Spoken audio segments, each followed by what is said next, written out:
Alexandre Dubé est avec nous et pas besoin de présentation. Alexandre, bonjour. J'ai atteint ce stade-là, c'est bien. Oui, absolument. Après quelques jours à l'émission, c'est fait. Voilà. Il était temps, hein? On écoute Dr François Marquis, là. Ouais. Il était temps qu'on s'occupe de l'hôpital Maisonneuve-Rosemont. Maisonneuve-Rosemont, c'était le parent pauvre du réseau de la santé à Montréal, c'est clair.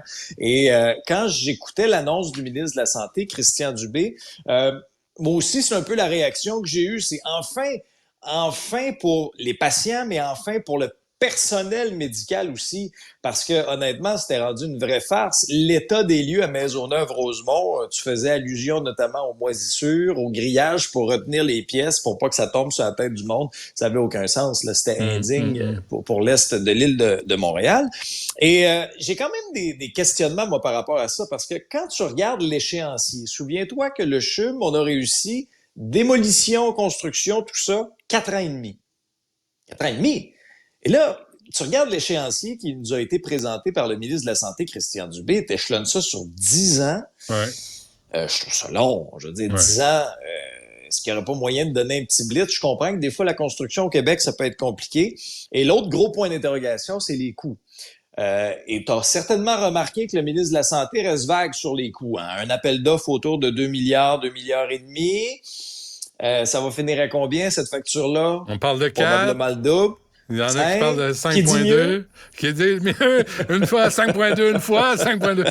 Non, c'est ça. Là, il faut voir si les rapaces vont embarquer, si la commission Charbonneau a donné quelque chose, si on va encore se faire fourrer par des entrepreneurs, des contracteurs qui vont fourrer le système, qui vont avec des extras, qui vont...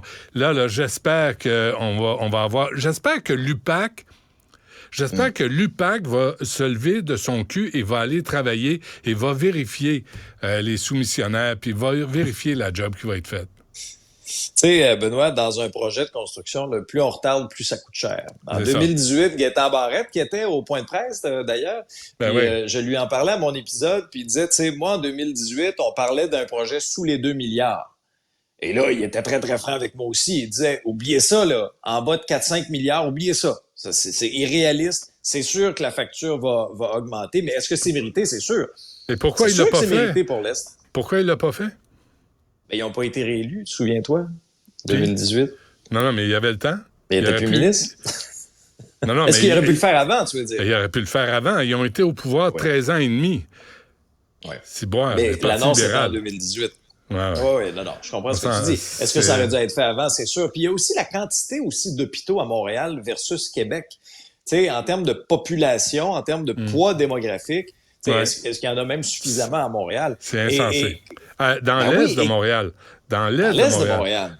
Dans l'ouest, il y en a 13 à douzaine là, des hôpitaux. Oui, c'est ça. Mais dans l'est, il n'y en a pas. Alors, la santé, moi, ça fait partie de, si tu veux, ma liste de priorités en cette rentrée parlementaire à Québec. Il y a beaucoup de fébrilité, puis il y a énormément de dossiers sur le bureau du gouvernement.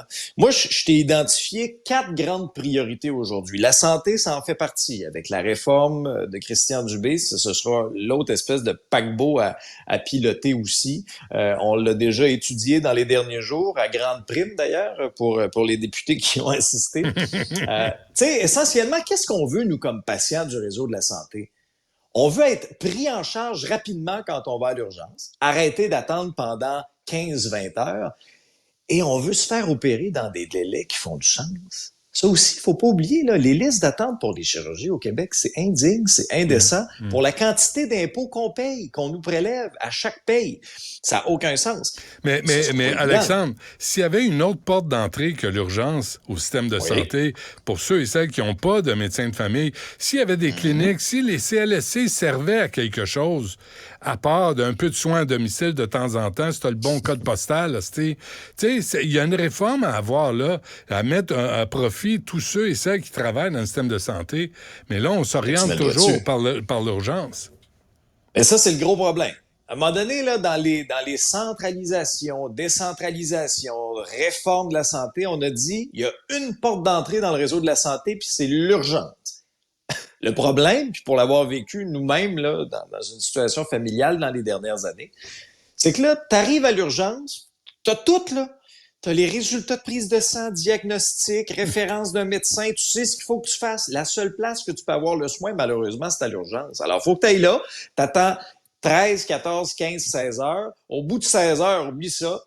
T'es brûlé bien raide, t'es plus magané que quand t'es arrivé. Puis là, une fois que t'es pris en charge par le réseau de la santé, ça va bien. Mais c'est l'espèce de chemin de croix, l'espèce de calvaire qu'on vit avant qui nous achève bien raide, puis qui font en sorte que quand on est pris en charge, oublie ça, on est plus magané que quand on est arrivé. Et pourquoi il y a un médecin à l'urgence? Le médecin est occupé. Chris, appelez-en 2 autres. Mettez-en 3. Non, mais sérieusement, moi, à chaque fois, je me dis, OK, lui est occupé, il est débordé. On peut pas lui demander d'être à 3 places en même temps. Il travaille fort ou elle travaille fort. Peux-tu en avoir d'autres? On a en masse des médecins au Québec, là. En comparaison avec le Canada, on se mesure favorablement. Il faudrait peut-être mieux les utiliser et puis leur enlever un petit peu de paperasse aussi. Ça, c'est un autre dossier. Oui, leur sacrée patience avec ça, t'as raison. Ouais. Donc, réseau de la santé. Ouais. Ah oui, secteur public. Ça va être l'autre gros dossier chaud cet automne. Puis je sais pas si tu as la même lecture des événements que moi, là, mais moi, je la sens, la grogne. Là. Dans mon épisode, aujourd'hui, je parlais avec un chef syndical, celui qui est à la tête de la CSQ. On sent la grogne des membres. On sent l'organisation aussi, là. L'espèce de préparation, tu vois, c'est souvent le même discours. On a essayé de négocier dans les tables. L'employeur veut pas négocier. Là, on prépare une manifestation qui est dans les cartons depuis des mois déjà à la fin du mois. Et là, on a un peu déjà joué dans ce film-là. Là. La prochaine étape, Benoît, tu la connais. Vote de grève, débrayage, mettre de la pression. Et là, ça risque de paralyser les services publics. Est-ce qu'on a, tu sais, jusqu'à quel point et la on a convention collective, négocier? Mais la convention collective a été échue depuis le 31 mars. On est on rendu au mois de septembre. Dans les mois... Oui, mais on a fait quoi dans les mois auparavant, dans l'année auparavant? On est-tu restés, nous autres, là, les 2 mains assis, là, tu sais, assis sur nos 2 mains, en négociant pas? Faudrait demander à Sonia Lebel pourquoi il n'y a pas eu une réelle volonté, pas la bullshit, là, pas les relations de presse, pas des mouches à marque qui viennent dire n'importe quoi. La réalité, la vérité. Vous êtes-vous assis sérieusement? Avez-vous essayé de faire comprendre les besoins de l'État et aussi les besoins des travailleurs? L'autre affaire, Benoît, qui place, je trouve, le gouvernement un peu dans une position inconfortable, c'est, tu sais, quand tu te votes une augmentation de salaire de 30 %. Okay? Et quand tu accordes aux policiers de la Sûreté du Québec, dans les derniers jours, là, une augmentation de 21 %, échelonnée sur plusieurs années quand même. Là, je veux dire, tu as le Front commun qui est en face de toi qui dit « OK, attends un peu, là, toi, tu te votes comme élu, 30 % d'augmentation, tu accordes 21 % aux policiers, puis à moi, tu m'offres, j'ai les chiffres ici, 9 % étalés sur 5 ans. » Ben oui. Alors, c'est le Front commun... On va dire... C'est le Front commun contre le Front de bœuf. Puis là, t'auras beau dire, on n'offre pas de la labatte bleue pour tout le monde. L'impression qu'il y en a qui veulent du champagne, pas de la bière qu'ils veulent, c'est du champagne. Ouais, non, mais il y aurait pu... Encore une fois, tu sais, c'est encore la même façon de mener le gouvernement, la même politique, que ce soit la CAQ, le Parti québécois, le Parti libéral, toujours pareil. On va négocier 6 mois après la convention collective est échue, toujours pareil. C'est tellement décevant. Ouais. Non, mais c'est vrai que c'est décevant parce qu'on attend toujours à la dernière minute, puis en bout de ligne, qui va en payer le prix? Ben, ça va être aussi les citoyens du Québec qui risquent, tout dépendant, on va attendre de voir là, le vote. Là. On va attendre de voir, là, ils vont tenter le pouls là, des syndiqués dans les prochaines semaines. Mais si on se dirige vers ça en bout de ligne, ben ce sont les Québécois, les Québécoises aussi qui vont en payer le prix. Puis comprenez-moi bien, là, j'ai beaucoup de sympathie, moi, pour les travailleurs de l'État. Je veux dire que ce soit là les gens dans le monde de l'éducation, que ce soit les gens également dans le milieu de la santé qui ont des conditions vraiment pas faciles. On a beaucoup parlé de vocation. Moi, je trouve qu'on l'a piétiné, la vocation, dans les dernières années, puis on a abusé sur ce mot-là. Dévouement, vocation. Et pendant ce temps-là, sérieusement, Alex, là, pendant le temps là, où ils sont impliqués dans le syndicat, puis on parle des prochaines négociations, là, la job qu'ils ont à faire, là, ils sont peut-être moins concentrés à faire ce pourquoi ils sont payés. Puis je dis pas ça avec mépris, là. Je veux juste dire que si ces gens-là étaient heureux dans leur façon qu'on les traite, peut-être qu'ils seraient encore plus investis dans leur job. Ben, tu sais, quand tu as de la frustration, on travaille dans n'importe quel milieu de travail. Quand tu as de la frustration, c'est sûr que tu gardes ça, tu gardes ça, ça t'habite. C'est pas bon. C'est sûr que ça t'habite. C'est pas bon. C'est mauvais. C'est du mauvais, ça, du méchant. Faut que tu fasses sortir le méchant. Faut laisser sortir. C'est pour ça qu'on se parle à tous les jours. Tu laisses sortir ton méchant.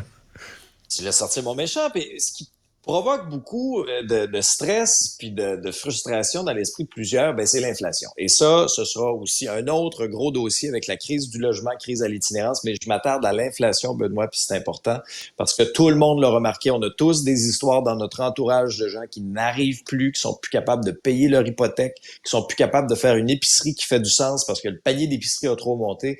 Et là, de quelle façon le gouvernement Legault va pouvoir aider ces gens-là? Je parle pas d'envoyer un chèque de 500$ à des gens qui gagnent 100 000 par année. Ces gens-là n'ont pas besoin du 500$. Mais je veux dire, la mère monoparentale, les jeunes familles, les gens qui ont des revenus un peu moindres, j'ai hâte de voir de quelle façon, puis il faudra avoir une réponse quand même assez rapidement. François Legault a ouvert la porte d'ailleurs à une aide ponctuelle qui sera offerte aux gens qui en ont réellement besoin à court terme. Là. Mais arrêtez avec l'aide ponctuelle. Là. Régler les services. Là, de plus en plus, les familles doivent payer pour avoir des services qui étaient avant gratuits. C'est ça qui saigne le monde. Tu payes des impôts d'un pays socialiste, puis après, on te demande de payer pour des services dans un pays de capitalistes sauvages. Es-tu allé chez le dentiste dernièrement? As-tu vu combien ça coûte aller chez le dentiste? J'ai pas eu ce plaisir-là. Ben, moi, dire quelque chose, là, sors ton chéquier. Tu sais, c'est pour les familles, là, quand ça arrive, c'est pas le temps, là. Les lunettes, toutes les services de base, là, dentiste, les lunettes. Pour les enfants. C'est vrai que ça coûte très cher pour les enfants. Jacques Parizeau avait coupé les taxes sur les vêtements des enfants. Ça, c'est des vraies mesures pour aider les familles. Pas un chèque de 500$ qui a coûté 3,5 milliards au Québec et qui a foutu rien donné. Tu sais, ça n'a rien donné. On voit ce que ça fait, les chèques, c'est l'inflation. Ben oui. Combien t'a coûté la contravention, finalement?